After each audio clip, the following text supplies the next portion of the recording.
आप सभी का क्रॉनिकल्स के इस यूट्यूब प्लेटफॉर्म पे एक वार्म वेलकम है। मेरा नाम है Alok Singh. As usual this is our current affair series programme that is focused on UPSC and state PCS prelims 2024।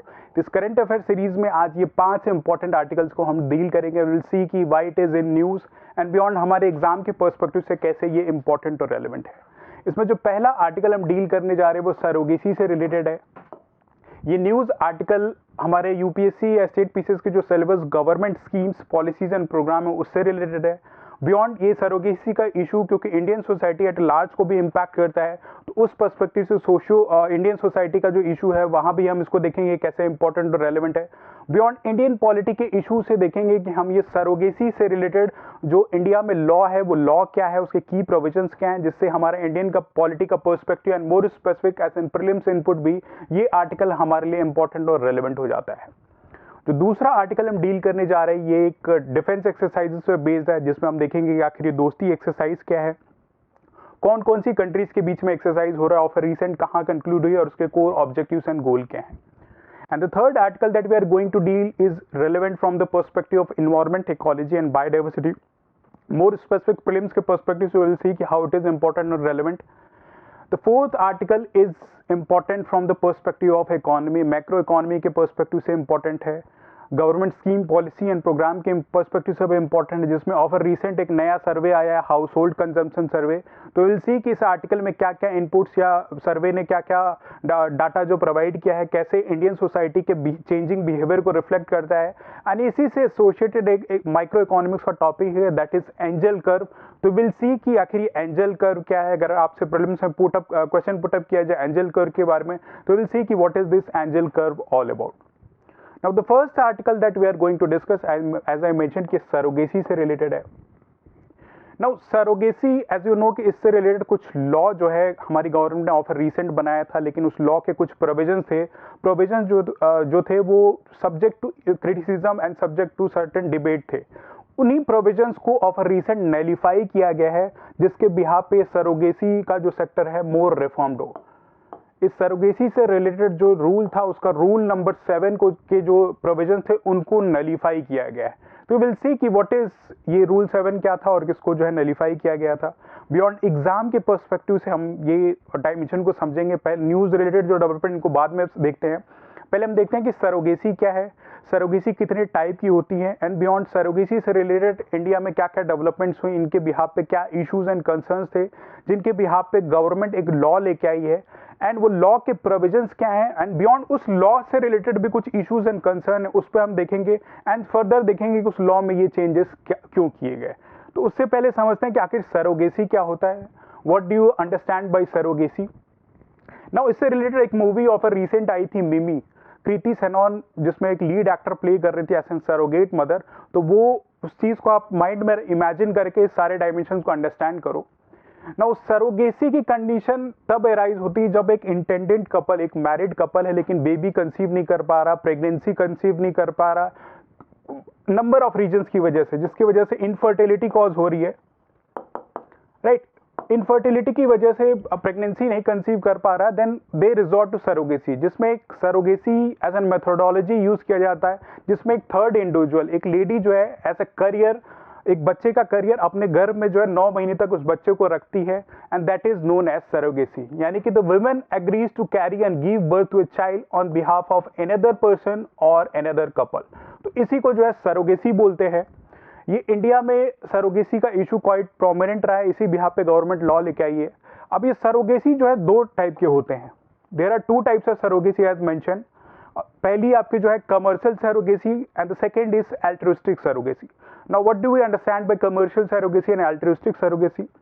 Now ये सरोगेसी जो थर्ड इंडिविजुअल जो सरोगेसी में एग्री कर रहा है वो किसी अगर मॉनेटरी बेनिफिट के बिहाफ पे कर रहा है, यानी कि अगर वो आपसे एग्री करता है कि आपके बच्चे को हम 9 महीने तक अपने घर में रखेगी और आपको जो है उसको सर्टेन सम ऑफ मनी देना पड़ेगा, तो उसको जो है कमर्शियल सरोगेसी बोलते हैं। Commercial as the name suggest कि इकोनॉमिक्स का पर्सपेक्टिव है। नाउ जो सेकंड है आपका एल्ट्रुइस्टिक सरोगेसी, इसमें कोई भी ऐसा मॉनेटरी ट्रांजैक्शन नहीं है, यानी कि नॉन मॉनेटरी इन नेचर है and it is based on kindness. Kindness के बिहाफ पे ये सरोगेसी हो रही है, यानी कि एक इंडिविजुअल एक कपल की प्रॉब्लम्स को अंडरस्टैंड कर रहा है और ये बोलता है पैसे की जरूरत नहीं, आपके बच्चे को 9 महीने तक अपने घर में रखेंगे, that is known as altruistic surrogacy.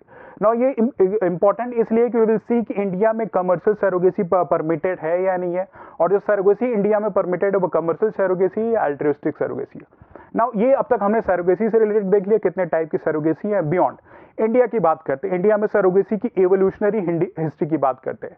India में सरोगेसी सिंस 1978 चली आ रही है, 1978 से सरोगेसी इंडिया में प्रैक्टिस की जा रही है, एंड इससे रिलेटेड कोई लॉ या कोई डेफिनेट सेट ऑफ रूल्स हमारे कंट्री के गवर्नेंस में नहीं थे।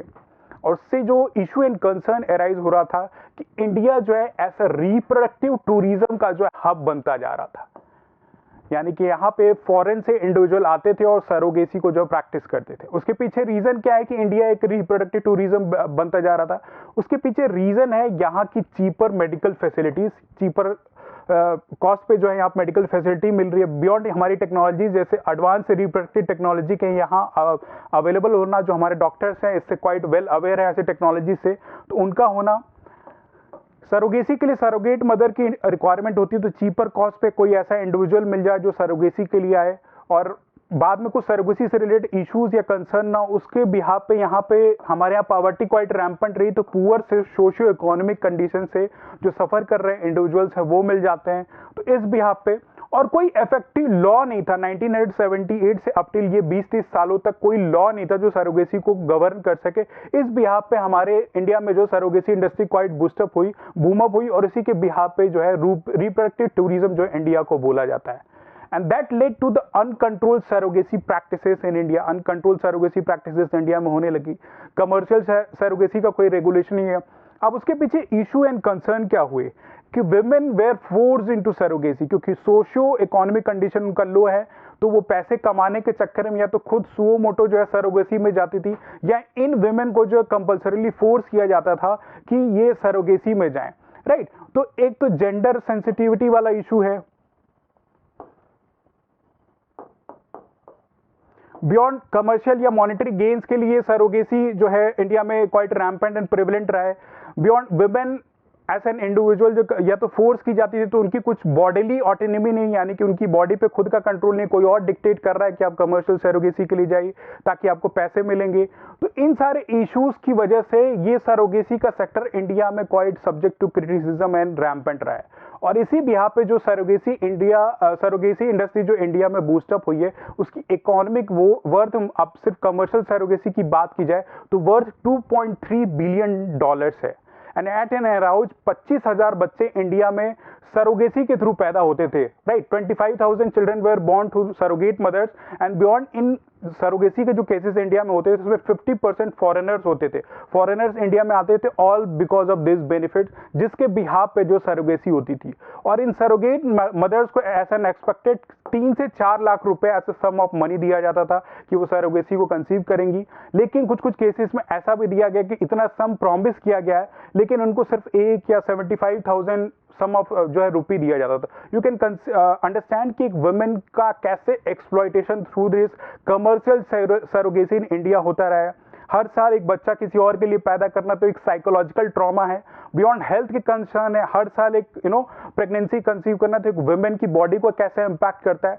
इसी बिहाफ पे इसी चीज को रेगुलेट करने के लिए हमारी गवर्नमेंट जो है सरोगेसी से रिलेटेड रूल लेके आती है, जिसको सरोगेसी रेगुलेशन एक्ट 2021 बोला जाता है, जिसमें ऑल टुगेदर ये जो कमर्शियल सरोगेसी मैंने डिस्कस किया, मॉनेटरी बेनिफिट के बिहाफ पे जो सरोगेसी होती थी, इस कमर्शियल सरोगेसी को ऑल टुगेदर जो है कर्टेल कर दिया गया। यानी कि इंडिया में कमर्शियल सरोगेसी नहीं हो सकती है, सिर्फ एल्ट्रुइस्टिक सरोगेसी, काइंडनेस के बिहाफ पे सरोगेसी आप जो प्रोसीड कर सकते हैं। तो इस रूल में जो है सरोगेसी रूल में कुछ चीजों को परमिट किया गया था, जिसमें यह बताया गया था कि कपल कब जो है सरोगेसी के लिए जा सकता है। बियॉन्ड जो सरोगेट मदर या सरोगेट जो इंडिविजुअल चूज की जा रही है उसके लिए क्या टर्म्स एंड कंडीशन थे, वो इस लॉ में देखते हैं। नाउ एज ए डिस्कस की कमर्शियल सरोगेसी इंडिया में ऑल टुगेदर बैन कर दिया गया था, एंड बियॉन्ड एक कपल, एक इंटेंडेंट कपल जो सरोगेसी के लिए जाना जाता है, उसके लिए कुछ टर्म्स एंड कंडीशन है। और वो टर्म्स एंड कंडीशन क्या है कि ये जो प्रूवन इनफर्टिलिटी है, यानी कि जो भी कपल जो सरोगेसी के लिए प्रोसीड करना चाहता है वो मेडिकली डिक्लेयर हो कि इनफर्टाइल है, जो सरोगेसी हो वो एल्ट्रुइस्टिक के बिहाफ में, काइंडनेस के बिहाफ पे हो, पैसे का लेन देन ना हो, काइंडनेस के बिहाफ पे एक थर्ड इंडिविजुअल चूज किया जाएगा, कोई भी कमर्शियल पर्पस नहीं होगा। बियॉन्ड जो बच्चे जो सरोगेसी के लिए सरोगेसी के थ्रू पैदा होते थे उनका एक्सप्लॉयटेशन ना हो, यानी कि बेचने के लिए या प्रोस्टिट्यूशन में फोर्स न किया जाए, ऐसे इन चीज़ों को कर्टेल करने के लिए मेजर्स रखे गए। एंड बियॉन्ड अगर कुछ डिसीज से सफ़र कर रहा है, जो इंटेंडेड कपल उनमें से कोई भी एक डिसीज से सफ़र कर रहा है, कि अगर वो प्रेगनेंसी कंसीव कर रहा है या 9 महीने तक अपने बच्चे को जो अपने घर में रखता है तो कुछ मेडिकल इशू अराइज हो सकते हैं, उसी बिहार पे वो फर्दर प्रोसीड कर सकता है सरोगेसी के लिए। ये तो कपल्स के लिए कुछ मेजर्स बताए गए थे। बियॉन्ड जो सरोगेट इंडिविजुअल है, जो गेस्टेशनल करियर जिसको बोला जाता है, या सरोगेट मदर, वो क्योंकि काइंडनेस के बिहाफ पे सर्व करेगी तो वो तब उन्हीं इंडिविजुअल्स या उन्हीं वुमेन को जो है as an surrogate mother consider किया जाएगा, वो जो कि क्लोज रिलेटिव हैं इंटेंडेड कपल्स की, यानी कि किसी की सिस्टर, कोई मदर है जो प्रेगनेंसी नहीं कंसीव कर पा रही अपने सिस्टर से या अपने सिस्टर इन लॉ से, या उसके जो भी रिलेटेड फैमिली मेंबर्स हैं या क्लोज रिलेटिव्स हैं, उन्हीं से वो रिक्वेस्ट कर सकती है कि please be a surrogate mother. और वो जो सरोगेट मदर होगी वो शादीशुदा हो, वो मैरिड वुमेन हो, और उसका एज ग्रुप जो है 25 से 35 साल के बीच में, 25 टू 35 ईयर्स ऑफ ओल्ड हो, और वो पहले से उसके पास बच्चा खुद का हो, तभी वो सरोगेसी के लिए जा सकते हैं, यानी कि वो उन कपल के बिहाफ पे ऐसे सरोगेट मदर जो है बन सकती है। और उसके लिए कुछ और क्राइटेरिया है कि उससे इस केस से पहले कोई उसने सरोगेसी का ऐसा कुछ मेजर न लिया हो, यानी कि सोल सिर्फ इन्हीं की जो कपल्स हैं उन्हीं के बच्चों को ऐसे सरोगेसी के थ्रू जो बच्चा पैदा करेगी, और जो मेडिकल सर्टिफिकेशन उसके मेंटल हेल्थ, उसकी बॉडीली हेल्थ के लिए ये होना बहुत जरूरी है। तो इस बिहाफ पे ये रूल बनाया गया था जिसमें एक कंडीशंस मेंशन की गई थी कि सरोगेसी के लिए कब प्रोसीड कर सकते हैं, एंड बियॉन्ड जो सरोगेट मदर होगी उसके लिए क्या टर्म्स एंड कंडीशंस अप्लाई होते हैं। नाउ इस सरोगेसी सेक्टर को गवर्न करने के लिए एक बोर्ड का एस्टैब्लिशमेंट किया गया। नेशनल लेवल पे जो है नेशनल सरोगेसी बोर्ड एस्टैब्लिश किया जाएगा, और स्टेट लेवल पे स्टेट सरोगेसी बोर्ड का जो है एस्टैब्लिशमेंट किया जाएगा। और इस लॉ के प्रोविजंस को अगर कोई फॉलो नहीं करता है और कुछ इलीगल एक्टिविटीज करता है तो पेनल प्रोविजन थे, यानी कि 10 साल की पेनल्टी इंप्रिजनमेंट हो सकता है, या 10 साल का जो है 10 लाख का जो है फाइन लग सकता है। तो this is the law related to this surrogacy sector. Now इसका इश्यूज एंड कंसर्न ये है कि इस चीज के लिए, सरोगेसी के लिए सिर्फ मैरिड कपल्स ही अलाउड थे, और मैरिड कपल्स में भी हेट्रोसेक्सुअल यानी कि मेल और फीमेल का होना बहुत ही जरूरी है। यानी कि अगर कोई होमोसेक्सुअल कपल है, कोई लेस्बियन है, गे है, बाइसेक्सुअल है, ट्रांसजेंडर है, वो सरोगेसी के लिए नहीं जा सकता, तो ये होमोसेक्सुअल कपल्स के लिए सरोगेसी लॉ अप्लाई नहीं होता है, right, they are not applied. Beyond single women are applied, और सिंगल वुमेन में भी कौन, those who are either divorced और विडो, जो डाइवोर्स या विडो है वही इस चीज के लिए एलिजिबल है। तो ये लॉ जो है मैंडेट इन चीजों को करता है। तो इसके कुछ इश्यूज एंड कंसर्न्स ये भी हम बोल सकते हैं कि जेंडर इक्विटी का इशू नहीं है, यानी कि एक सिंगल मेल अगर चाहे, सलमान खान फॉर एग्जांपल अगर आज के दिन में चाहे कि उन्होंने शादी नहीं की है और बच्चे वो चाहते हैं कि सरोगेसी के थ्रू पैदा कर सके, लेकिन वो नहीं कर सकते, क्यों, क्योंकि लॉ नहीं परमिट करता है। और इस लॉ से पहले एज यू नो कि करण जौहर है, एक मेल है, सिंगल मेल है, लेकिन उनके 2 बच्चे हैं, थ्रू सरोगेसी पैदा किया है, तो ये लॉ से पहले उन्होंने बच्चे पैदा कर लिए थे, that's why he was eligible. और आज के टाइम में अगर सलमान खान चाहे तो नहीं कर सकते, लेकिन एक सिंगल मदर है, कोई डिवोर्सी है या फिर विडो है, वो इस चीज का बेनिफिट ले सकती है। यानी कि फीमेल जो भी कपल है, उनकी फीमेल में जो उनका egg cell and the male में जो उनका स्पर्म सेल है, इन दोनों का होना जरूरी है।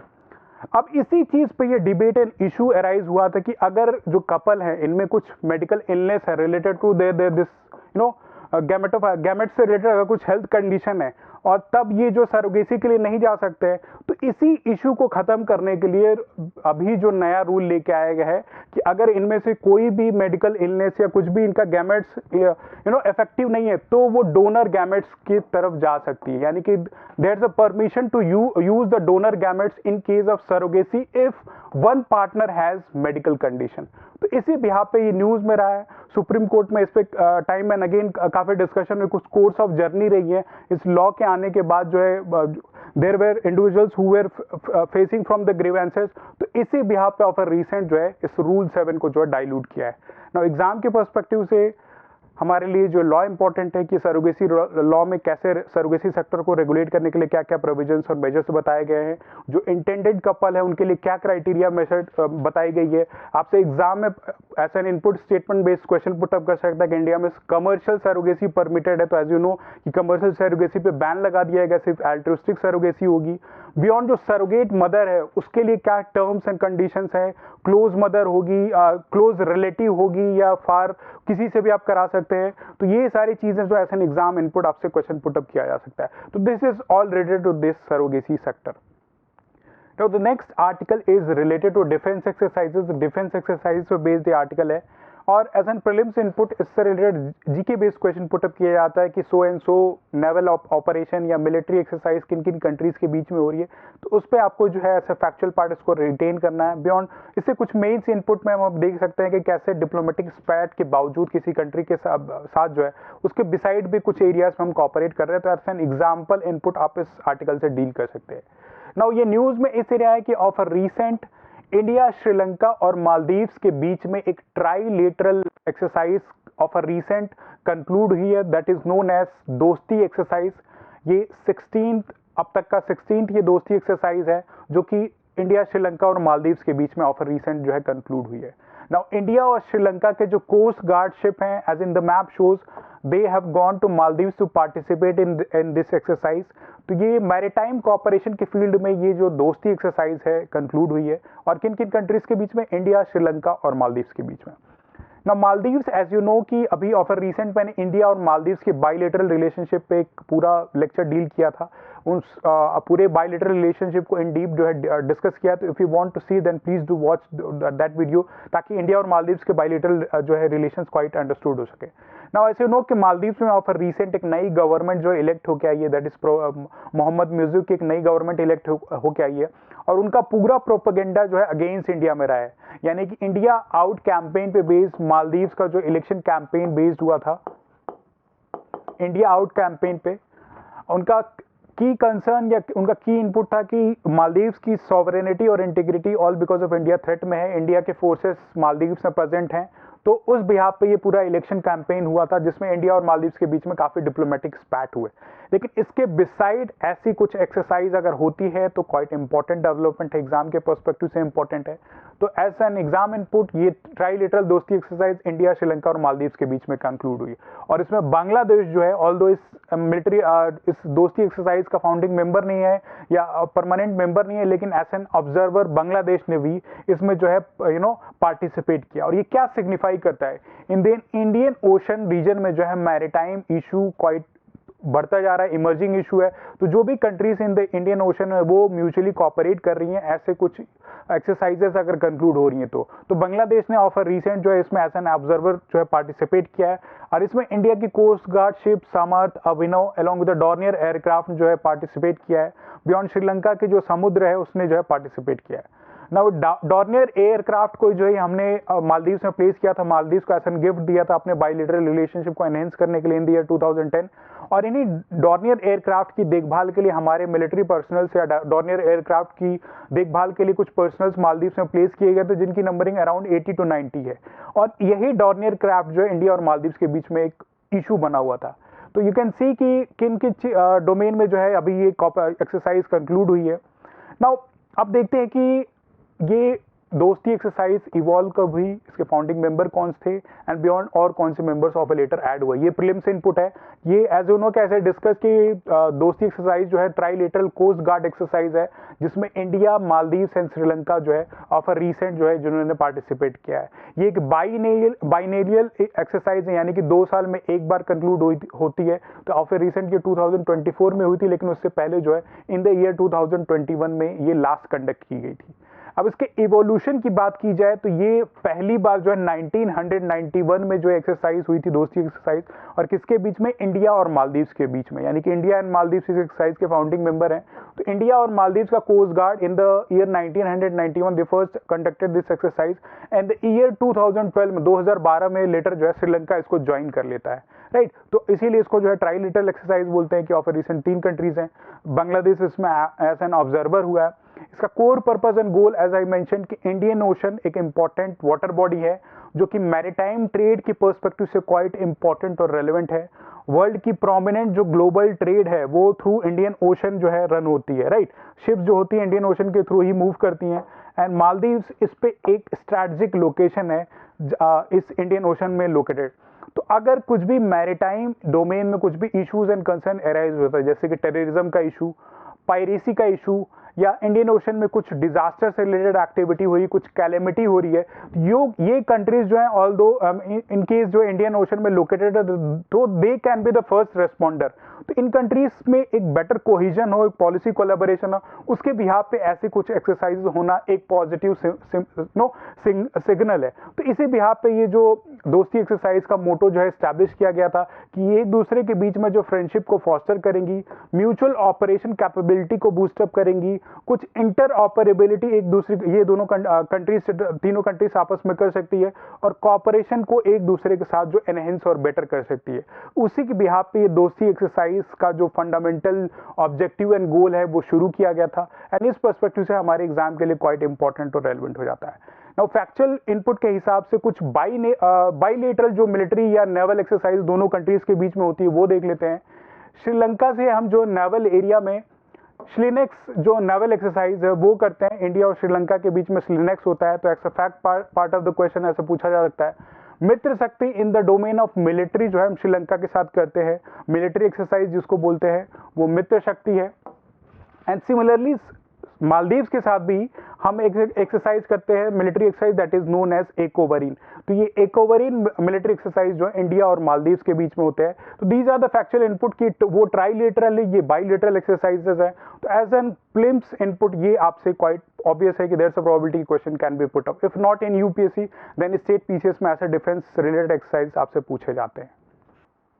Now the next article that we are going to deal is related to ecology and biodiversity, जिसमें एक ऑफ रिसेंट नई सर्वे या एक नई रिपोर्ट आई है, और वो सर्वे और रिपोर्ट क्या है?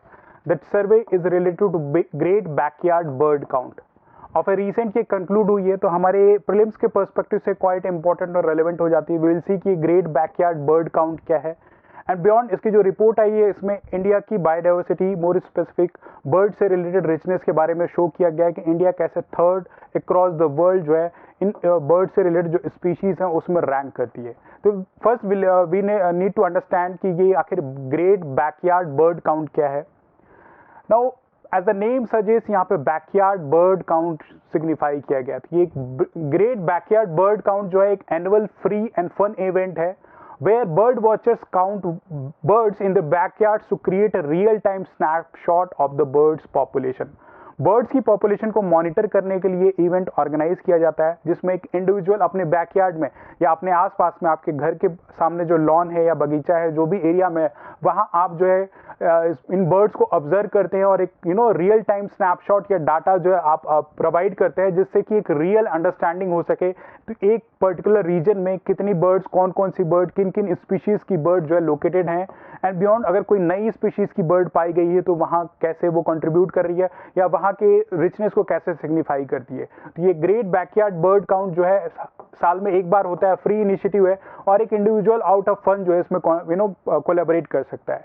नाउ ये ग्रेट बर्ड बैकयार्ड जो आपकी काउंट है, इसको एक ग्लोबल कम्युनिटी साइंस प्रोजेक्ट बोला जाता है, जिसमें ये सपोर्ट मिलता है इसको national Audubon society along with the Cornell lab of ornithology से। ऑर्निथोलॉजी एज यू नो कि टर्म यूज किया जाता है अगर किसी भी बर्ड्स की स्टडी के लिए, जो टर्म यूज किया जाता है उसको जो ऑर्निथोलॉजी बोलते हैं। तो ये जो इनिशिएटिव है national Audubon society along with the Cornell lab of ornithology जो है इसको असिस्ट करते हैं। इस इनिशिएटिव को इन द ईयर 1998 में शुरू किया गया था ताकि इन बर्ड्स के कंजर्वेशन या इनकी मॉनिटरिंग की जा सके। तो ये एक ऑनलाइन सिटीजन साइंस प्रोजेक्ट है जो कि डाटा अवेलेबल कराती है, कलेक्ट करती है data on wild birds and display results in the near real time. ये डाटा अवेलेबल कराती है और रियल टाइम बेसिस पे जो है इनपुट देती है कि so and so bird are found in this specific region and particular area. तो of recent in the year 2024 ये फरवरी 16 और 19 के बीच में कंक्लूड हुई थी, जिसमें ये सारा इनपुट दिया गया है, जिसमें फैक्चुअल बेस्ड इंफॉर्मेशन ये कि बंगाल जो है, वेस्ट बंगाल जो है लीड कर रहा है in the list of this great backyard bird count, जिसमें बंगाल में around 529 species of birds are being found. तो ये बंगाल की रिच एवियन डाइवर्सिटी को शो करता है और ये continuously second time in a row है। राइट। पिछले साल भी बंगाल लीड कर रहा था, इस साल भी लीड कर रहा है, तो ये रिचनेस शो करता है। एंड मोर स्पेसिफिक बंगाल की दार्जिलिंग डिस्ट्रिक्ट है वो इस लिस्ट में टॉप करती है, जहां पे out of this 529 species around 305 species of birds are being found. तो एक इंपॉर्टेंट इनिशिएटिव है। बियॉन्ड अगर नेशन वाइड की बात की जाए अक्रॉस इंडिया जो भी स्टेट्स हैं, इसमें 37 state along with the union territories, जिन लोगों जो भी स्टेट्स यूनियन टेरिटरीज ने पार्टिसिपेट किया, उसमें जो around 1129 species of this bird life are being found. तो India as an important destination to this avian flora and fauna कैसे important है, you can see in this image. Beyond कुछ और notable insighting की गई थी जो bird rare है, you can see in this image these are the birds that are being found। और ये bird हैं कौन कौन सी, ये पहली जो इमेज में है इसका नेमिंग है स्पर्ड विंग लैपिंग, जो तेलंगाना में ऑफ रिसेंट पाई गई है। बियॉन्ड जापानीज थ्रस्ट बंगाल में ऑफ रिसेंट देखी गई, तो क्वाइट रेयर है ये जापानीज थ्रस्ट जो है बंगाल में ऑफ रिसेंट पाई गई। यू कैन सी कि ये जो स्पर विंग लैपिंग है, इट हैज लॉन्ग लेग और ऐसे विंग्स इसके बने हुए, तो ऑफ रिसेंट जो इंडिया में पाई गई है, तो इंडिया के एवियन बायोडाइवर्सिटी के हिसाब से ये क्वाइट इंपॉर्टेंट और रेलेवेंट हो जाती है। तो ऐसा कुछ अगर डाटा या रिपोर्ट आती है, वो उसका कोर पर्पज जो है एवियन उनके हेल्थ के लिए मेजर जो भी लिखे उनको सिग्निफाई करता है, और ग्लोबली या इंटरनेशनली या नेशनल लेवल पे क्या कंजर्वेशन एफर्ट एवियन बर्ड्स की कंजर्वेशन के लिए लिए जा रहे हैं, वो सारा कुछ इससे सिग्निफाई होता है। तो this is related to this great backyard bird count जो कि ऑफ रिसेंट न्यूज में रहा है, जिसमें हमने देख लिया कि ये ग्रेट बैकयार्ड बर्ड काउंट अगर आपसे ऐसा एग्जाम इनपुट पूछा जाए तो एक फन इनिशिएटिव जिसमें एक लोकल इंडिविजुअल्स में कोलैबोरेट या पार्टिसिपेट करते हैं अपने बैकयार्ड में जो भी बर्ड्स अवेलेबल है, जो भी स्पीशीज देखी जा रही हैं, उनका रियल टाइम डाटा जो ऑनलाइन पोर्ट्रे या प्रोवाइड करते हैं, जिससे एक रियल इनपुट मिलता है और कहीं की भी स्पीशीज रिचनेस या उसकी जो बर्ड की रिचनेस है वो हमें ऐसा इन्फॉर्मेशन मिल सकती है। तो ये ऑफ रिसेंट कंक्लूड हुआ है इंडिया में। Now the next article that we are going to deal is important from the perspective of Indian economy and beyond Indian economy, ये Indian society के changing food habits with the changing economic level से भी important और relevant है। अभी news में इसलिए रहा है कि of a recent ministry of statistics and programme implementation की एक एजेंसी है नेशनल सैंपल सर्वे NSO जो है, उसने एक हाउस होल्ड कंजम्पशन सर्वे किया है ऑफ द ईयर 2022-23, जिसमें हमारे इंडिया में जो है फूड हैबिट, जो चेंजिंग फूड हैबिट है, उसमें एक ट्रेंड ऑब्जर्व किया गया है। और वो ट्रेंड क्या है, ये ट्रेंड देखा गया है कि अगर एक इंडिविजुअल की इनकम जो है इंडियन सोसाइटी में अगर राइज होती है तो उसका as a percentage expenditure on food जो है डिक्लाइन हो रहा है, एंड उसका जो एक्सपेंडिचर है वो नॉन फूड आइटम्स पे जो है इंक्रीज होता जा रहा है।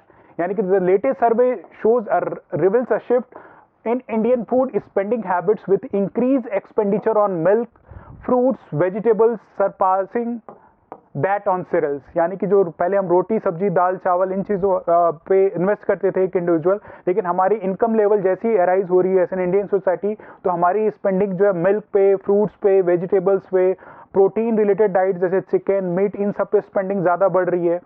जो बेवरेजेस हैं, जो प्रिजर्व फूड है, उन पे ज़्यादा हम स्पेंडिंग कर रहे हैं, पिज़्ज़ा पे कर रहे हैं, कोल्ड ड्रिंक्स पे कर रहे हैं, ऐसे फूड आइटम्स में हमारी स्पेंडिंग जो है ऑफ रिसेंट इंक्रीज हो रही है। तो ऐसा सिग्निफाई है हाउस होल्ड कंजम्पशन सर्वे जो सिग्निफाई करता है कि जैसे ही हमारी इनकम बढ़ रही है, ऐसा इंडिविजुअल जो 100 कमा रहे थे अभी 200 कमा रहे हैं, तो उनकी जो प्रायोरिटीज है वो कैसे चेंज हो रही है। और ये सिर्फ अर्बन एरियाज में नहीं है, ये डाटा जो रूरल और अर्बन दोनों एरियाज में सिग्निफाई करता है।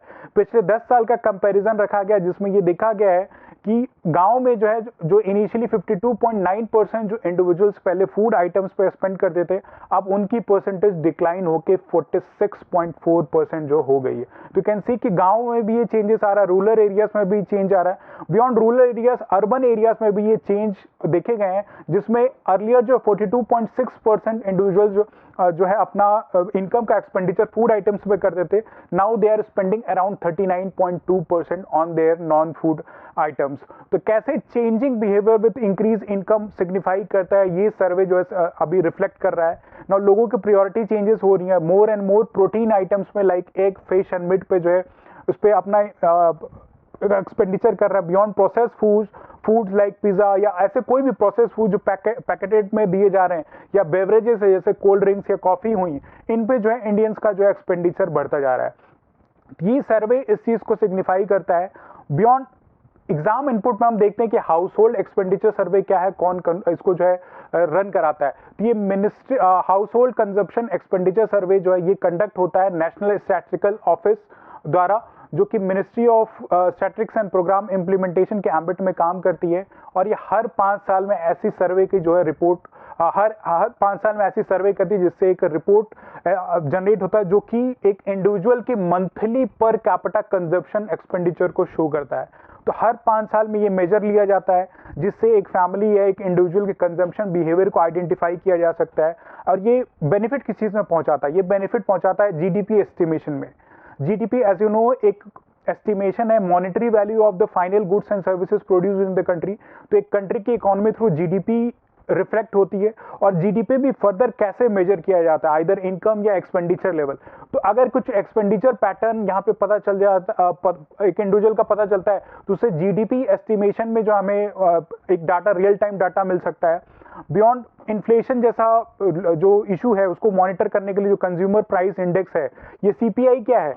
सीपीआई एक मेजर है कि individual at an retail level जो है कोई भी गुड्स का कंजम्पशन कर रहा है तो उसी के चेंज इन प्राइसेस को जो है सीपीआई रिफ्लेक्ट करता है। तो जो भी चेंजिंग पैटर्न या कंजम्पशन पे हो रहा है उससे अगर इनपुट मिलता है तो सीपीआई में मेजरमेंट में मिल सकता है। बियॉन्ड जो कंजम्पशन लेवल फूड का इनटेक हो रहा है या नॉन फूड आइटम्स हम कंज्यूम कर रहे हैं with our rising economic level, तो ये पॉवर्टी का एस्टिमेशन भी इससे जो है किया जा सकता है। तो ये हाउस होल्ड कंजम्पशन एक्सपेंडिचर सर्वे एनएसओ कंक्लूड करता है, हर 5 साल में करता है। और उसके क्या बेनिफिट्स एंड मेजर्स हैं वो हमने देख लिया है।